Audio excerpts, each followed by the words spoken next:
Stephanie Bain, I have a books. I'm a book nerd. There's so many books. Hello everyone, Stephanie here. Today's video is going to be a no spoiler review on Capering on Glass Bridges by Jessica Hernandez. She had reached out to me, wanted to know if I was interested in reviewing the book, and when I found out what it was, I was like, yes, I am totally interested in reading the book. It is about a girl named Kaya who lives in this kingdom, fantastical world, Aku. I think that's the name of the world. You guys already know my issue with remembering names. I am number one in class for that. Anyway, but it's about a girl named Kaya who lives in this magical world that there's creatures and magic, but there's a curse on a kingdom called Mar. And what happens is she's chosen along with one other to go to this kingdom of Mar to deliver a message. And that's where the story takes off. I adored it. I honestly did love it. I gave it a 4 out of 5 stars. The only reason why I took a star off was 0.5 was taken off. It needed a glossary. This world is not like extremely complicated, but there's a lot of things, a lot of kingdoms. Each kingdom has their proper like thing, you know, the people in the Greylands, the people, the Zavonians. That also would have been nice if I could remember like what everything's called, but each of them kind of have like their own property and what they do.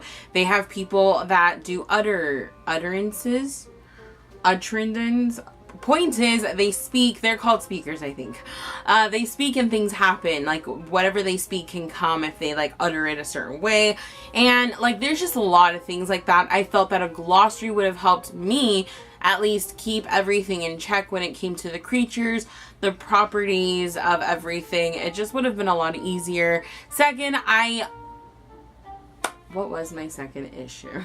Second, it needed a map. This is honestly though one of my bigger issues I have with a lot of books, so I don't think it's that surprising that I have it with this. I needed a map for this.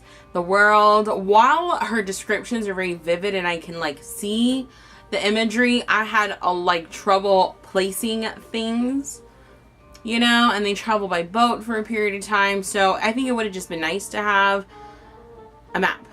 A map is always beneficial, especially in a fantasy world. I think it's like necessary. And the last thing I took, like, you know, because obviously I didn't take a star for everything because it was small things for me. But occasionally I would have an issue where it would swap from one thing to the next. And for literally like a minute second, I was kind of lost. And then immediately a couple sentences, paragraphs in, I was like, okay, I know what's going on. I understand it. While I loved her writing, that was literally the only setback I had with her writing. Other than that, I loved this book. It's not like overly fast-paced, but it is fast-paced. It has a nice pacing in general. Let's just say that. Great pacing. The plot's really good. Things happen I did not expect to happen. I like the way in which the world is described to you as you're reading. You're kind of just thrown into this magical world where all these things are happening. And I like that little by little, paragraph, chapter later, you understand what they mentioned in the previous chapter or the previous 2 chapters. Like, I like that it has these things. There are still things that aren't answered that were mentioned in the first book that I cannot wait to read the second to find out. I thought the ending was good. It was and wasn't like a cliffhanger. It was one of those cliffhangers where I'm okay with it. Like, I'm really good and it pushes you to want to read the second book. I really did enjoy the characters. While I didn't completely, totally connect with every single character, I did connect with Kaya. I loved Kaya and her sister. I love her family dynamic. And honestly, my absolute favorite thing about this book was the writing style. Jessica's writing style, I think, is absolutely beautiful. I had previously compared it to Jane Austen in a way, and I do still stick with it. Obviously, it is her own writing, but it reminded me of Pride and Prejudice. I feel like there are little hints of Pride and Prejudice in it when it comes to the family dynamic, and I just utterly loved it. I really do think it's beautifully written, and it's just so much fun too. It's not one of those like, it's gorgeously written but it's a boring story. No, it's beautifully written. The story is a lot of fun. It's unique. I do think, of course, it could have expanded in some areas, but it is a duology, so again, I cannot wait to read the second book. But I gave it a 4 out of 5 stars. I really love this book. I do highly recommend it.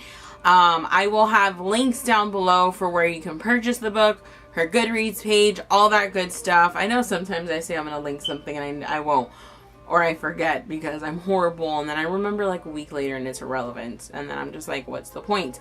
I will put links down today, and if I don't, you guys can like bitch slap me for it. That's totally fine. But that is my review. Again, I really did enjoy this book. I really loved it. And I cannot wait to read the second book. But I hope you guys have a great day. If you've read it or you're interested in reading, let me know. I'm curious to hear your thoughts. And I'll see you in my next video. Bye.